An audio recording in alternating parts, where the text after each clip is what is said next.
Mga panghitabo sa nagpadayong National Vaccination Day sa Eastern Visayas o sa lalawigan sa Siquijor atong Seran. Pinaagi nining report ni Femery Dumabo. Ang Rehiyon 8, ang Eastern Visayas ay ikaduha sa tibok nasod nga nakakabot silang target nga mabakunahan sa nagpadayong 3-day national vaccination. Mato sa DOH-8, miabot sa 65.70% ang nabakunahan kagahapon. Base sa datos, naana sa 147,502 ang nabakunahan sa unang adlaw. Nang hinaot ang ahensya nga mosaka pa ang gidaghanon sa nagpadayong national vaccination. Sa Tacloban City, gipangunayan ni Mayor Alfred Romualdez ang pagpahigayon sa national vaccination sa Astrodome, ang usa lang sa daghang vaccination site sa Dakbayan.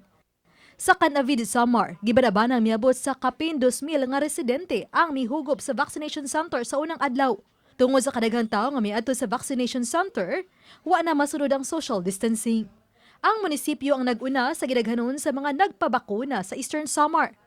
Susama usab ang gidaghanon sa mga tao nga gipaabot nga magpabakuna sa munisipyo sa Artiche. Ug aron madani ang publiko sa pagpabakuna ug maabot ang 70% target hangtod sa Disyembre nang hatag og libreng snacks, pamahaw, lunch o grocery items. Aduna pud sila'y kahigayunan nga makadaog sa mga lain-laing premyo, din ang raffle, pagahimuon sa sunod buwan.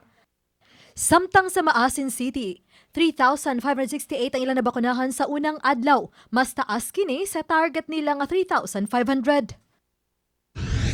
Sa lalawigan sa Siquijor, dili ra kaayo daghan ang nagpabakuna sa duha ka adlaw na nga National Vaccination Days. Base sa Provincial Health Office, tungod usab kini kay matag adlaw man ang pagpamakuna sa unom ka lungsod. Mato sa health officials nga miabot na sa 71% ang vaccination rate sa Siquijor. Uban ni Clans Gabutin, ako si Femery Dumabok.